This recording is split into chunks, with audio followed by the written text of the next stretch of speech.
This is the EntrepreNagel podcast. But we're going to focus the rest of this episode towards money-wise, what we were thinking going from full-time military income or full-time just in general income to full-time business owner income, and how a little bit of how that can be a somewhat big transition. And on top of that, like, how do you prepare and what do you do, especially in our first year? Yeah, so there's a lot of changes that happen when you're leaving the military. And I would say even more so in our experience when you're leaving the military and going to something like being a business owner entrepreneur.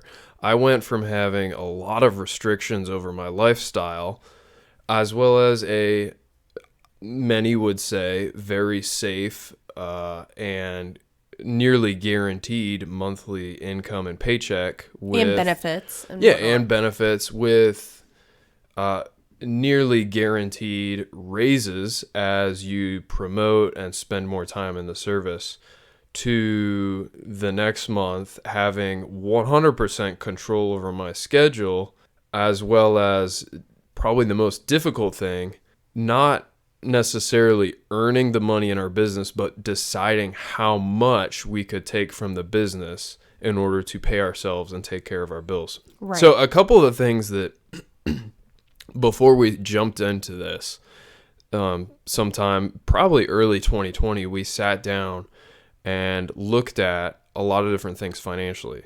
One, we don't have any debt, and we haven't had any debt for years. I think that's huge in our experience of what we've been able to do. If we had any debt, school, student loans, or vehicles, or credit cards, anything like that, I don't think this would have been possible. No. Or if it was, it would have been a lot more stressful and a lot more difficult. So I think that's big. We don't own a house at this time.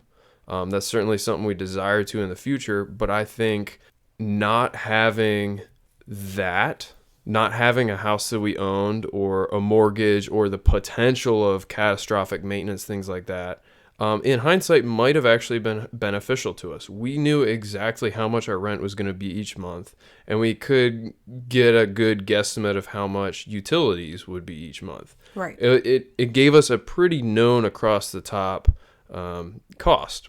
Oh, and I mean, just to buffer, we had actually considered at the beginning of the summer 2020, like May, can you believe this? May, June of 2020, we were like actually looking to buy a house. Providentially, it did not work out, but that's just wild to me to think, like, we went from like all of this, what we're thinking back to like spring, late winter in 2020 to like where we are now. It's just drastically different. It's pretty wild. But anyway, so we had no debt, but we still had rent. Yeah. But there wasn't any, like what you were getting at, there wasn't, for us, it did actually work out probably for the better, because we didn't have any, if the hot water heater goes out, we don't have like that sort of expense. We just call up the property management group and say, hey, so our hot water heater is out. Like, got to figure this out. And that, for now, especially within our first year of running businesses on our own, has been kind of nice. Yeah. If you're on YouTube or a platform where you can comment down below. I'm interested in other people's thoughts on if you're jumping from a 9-to-5 or a steady salary job to being a business entrepreneur. Do you think it's better to be a renter for your personal home or to own a home? I think from our experience, I think there are benefits to renting, but we've never owned a home. What are your thoughts? So anyway, we sat down and we looked at all of our expenses every month: rent, utilities, insurance, gas, food, clothes. And then we had also added in 2020 the addition of infant needs with the birth of our son. So that was a category that was in some ways unknown to us. And at the time, kids can be expensive, and especially as they grow and get older, the costs with that can expand. And in the fall, we were still formula feeding, which we ended up changing in like January because he became a year old, and so we were able to switch to like milk. But so that was a big expense still, and let alone diapers and all of that. it can be expensive infant items. But part of utilities I did want to add for us specifically. Now, again, this can depend on whatever work you're doing, but for us, we had to make sure for our utilities for business wise, we had to make sure we had internet, and we had to make sure we had access to, a computer, which we already had. So that wasn't like a monthly fee or whatnot.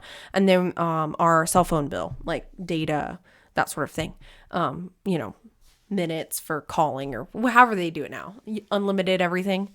So that was also, we would consider that part of our utilities because it's for our businesses so needed.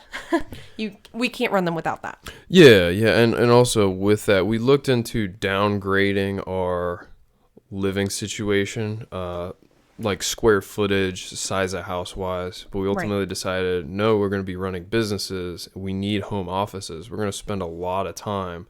We need to put additional money into monthly rent in order to make this work. And I'm glad we made that decision. It would have been much more difficult. So we actually have a decently sized space given the needs of our business. So you could consider that if you're starting to run your own business and you want to go from full-time, maybe consider downsizing to lessen the amount of like expenses going out in your personal life. But for us, I mean, you might just want to consider even keeping the same size home or upping it, potentially even just an additional bedroom, just for the needs of your own business, depending on where you're running it from. Yeah, so all that to say, we took a really serious analysis of how much money we needed each month, bare minimum, in order to pay the bills and make ends meet without having to pull money from additional savings, etc. And I think that was crucial to start with. If you don't know how much money you need, then where do you start?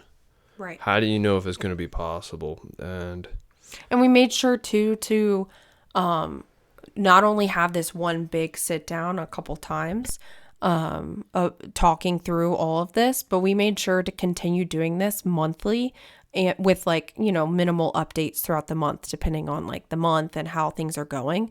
But continuing to have consistent conversation was crucial for us to like make this work and succeed, especially budget wise.